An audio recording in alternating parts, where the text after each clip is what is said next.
नमस्कार मित्रांनो, महाराष्ट्र शासन निर्णय यूट्यूब चॅनलमध्ये मी निलेश सर आपले सर्वांचे पुन्हा एकदा स्वागत करतो। मित्रांनो, आजच्या व्हिडिओमध्ये आपण महाराष्ट्र शासन सार्वजनिक आरोग्य विभाग यातर्फे आलेला एक अत्यंत महत्त्वाचा GR हा नॅशनल हेल्थ प्रोग्राम म्हणजेच की NHM मधील जे काही कंत्राटी कर्मचारी आहेत यांच्या समायोजनाबद्दलचा एक अत्यंत महत्त्वाचा GR हा आज आला आहे। तो सर्व आपण आज पाहणार आहोत। नेमकी GR शासन निर्णय हा काय तो सर्वच आपण समजूनच घेणार आहोत। पण तत्पूर्वी जर का तुम्ही चॅनलवर नवीन असाल तर नक्कीच आपल्या चॅनलला सबस्क्राइब करून घ्या, जेणेकरून नवीन व्हिडिओ तुमच्यापर्यंत पोहोचत राहतील। तर जराही वेळ न घालवता आपण व्हिडिओला सुरुवात करूया। संपूर्ण अपडेट काय सर्वचे सर्व आपण जाणून घेऊयात।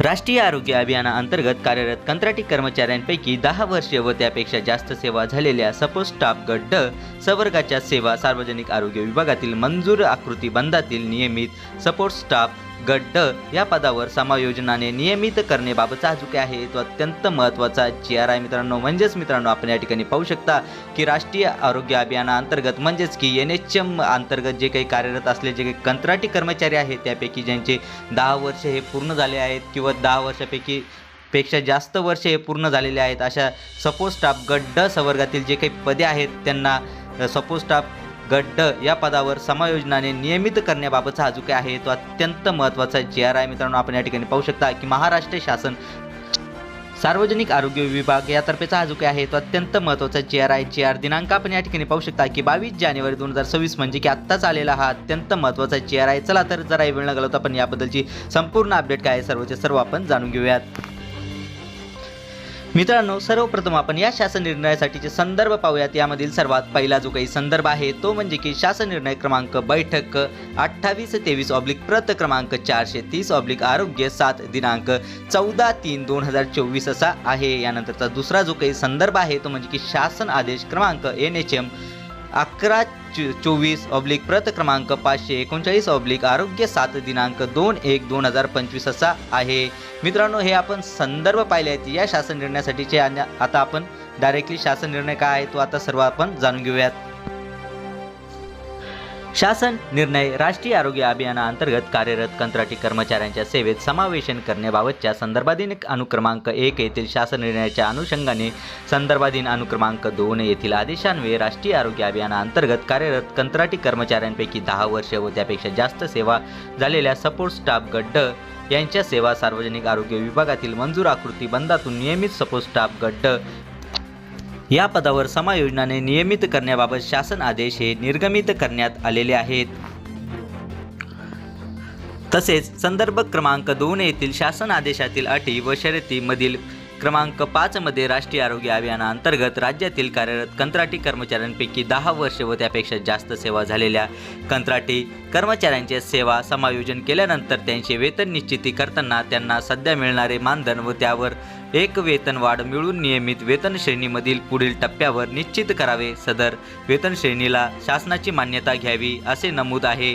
त्याऐवजी आता खालीलप्रमाणे वाचावे। म्हणजेच मित्रांनो, आपण या ठिकाणी पाहू शकता की जे काही कंत्राटी कर्मचाऱ्यांचे समायोजन केल्यानंतरचे जे काही वेतन निश्चिती आहे ते करताना सध्या मिळणारे जे काही मानधन होते व त्यावर एक वेतन वाढ मिळून नियमित वेतन श्रेणीमधील पुढील टप्प्यावर निश्चित करण्यात यावे असे आधीच्या GR मध्ये सांगण्यात आले होते। आता त्याऐवजी खालीलप्रमाणे असणार आहे ते आता आपण समोर पाहूयात। राष्ट्रीय आरोग्य अभियानाअंतर्गत राज्यातील कार्यरत कंत्राटी कर्मचाऱ्यांपैकी 10 वर्षे व त्यापेक्षा जास्त सेवा झालेल्या कंत्राटी कर्मचाऱ्यांच्या सेवा समायोजन केल्यानंतर त्यांचे वेतन त्यांना लगतच्या मागील महिन्यामध्ये प्राप्त होणाऱ्या मानधना एवढ्या नियमित वेतन श्रेणीतील पुढील टप्प्यावर निश्चित करण्यात यावे। सदर वेतन निश्चितीला संबंधित कार्यालय प्रमुखांनी मान्यता द्यावी। तसेच संदर्भाधीन अनुक्रमांक 2 येथील शासन आदेशामधील अटी व शर्ती क्रमांक 10 मध्ये सेवा समायोजनाच्या नियुक्तीचे आदेश संबंधित कर्मचाऱ्यांच्या कागदपत्रांची छाननी तपासणी करण्याच्या अधीन राहून शासन सेवेतील समायोजनाचे नियुक्ती आदेश निर्गमित करण्यात येत आहे। संबंधित कर्मचाऱ्यांच्या कागदपत्रांची छाननी शासन स्तरावरून स्वतंत्रपणे करण्यात येईल असे नमूद आहे। त्याऐवजी आता खालीलप्रमाणे वाचावे। सेवा समायोजनाच्या नियुक्तीचे आदेश संबंधित कर्मचाऱ्यांच्या कागदपत्रांची छाननी तपासणी करण्याच्या अधीन राहून शासन सेवेत समायोजनाचे नियुक्ती आदेश निर्गमित करण्यात येत आहे। संबंधित कर्मचाऱ्यांच्या कागदपत्रांची छाननी संबंधित नियुक्ती प्राधिकारी यांनी स्वतंत्रपणे करावी। तसेच मित्रांनो, संदर्भाधीन अनुक्रमांक 2 येथील शासन आदेश अटी व शर्यती क्रमांक 14 मध्ये सेवा समायोजित केलेल्या कर्मचाऱ्यांनी त्यांच्या नवीन पदस्थापनेच्या ठिकाणी नियुक्ती आदेशाच्या दिनांकापासून 8 दिवसात रुजू होणे अनिवार्य आहे. अशा प्रकारे विहित कालावधीत रुजू न झाल्यास त्यांना सेवेत स्वारस्य नाही असे समजून सेवा समाप्त करण्यात येईल. मात्र अशा प्रकारच्या प्रकरणांवर शासन स्तरावर उचित निर्णय घेण्यात येईल असे नमूद आहे. त्याऐवजी आता खालीलप्रमाणे वाचावे. सेवा समायोजित केलेल्या कर्मचाऱ्यांनी त्यांच्या नवीन पदस्थापने ठिकाणी नियुक्ती आदेशाच्या दिनांकापासून 30 दिवसात रुजू होणे अनिवार्य आहे. अशा प्रकारे विहित कालावधीत रुजू न झाल्यास त्यांना सेवेत स्वारस्य नाही असे समजण्यात येईल. म्हणजेच मित्रांनो, आपण या ठिकाणी पाहू शकता की पहिले रुजू होण्याची जी काही डेट होती, नियुक्ती आदेशापासूनची 8 दिवसाचा अवधी हा त्या ठिकाणी दिला होता, म्हणजे की वेळ हा देण्यात आलेला होता. आता तो वाढवून 30 दिवसाचा या ठिकाणी करण्यात आलेला आहे या शासन निर्णयाद्वारे. म्हणजेच मित्रांनो, हा जो काही GR आहे तो तुमच्यासाठी अत्यंत महत्त्वाचा GR आहे आणि याबद्दलची जी काही PDF आहे ती व्हिडिओच्या खाली डिस्क्रिप्शन बॉक्समध्ये मी आपल्या टेलिग्राम चॅनलची लिंक ही दिली आहे. तेथून तुम्ही डाउनलोड करून ठेवू शकता किंवा सेव्ह त्या ठिकाणी तुम्ही करून ठेवू शकता. तसेच सदरचा शासन आदेश हा महाराष्ट्र शासनाच्या www.maharashtra.gov.in या संकेतस्थळावर उपलब्ध करण्यात आला असून त्याचा संकेतांक हा 202601221305016517 असा आहे.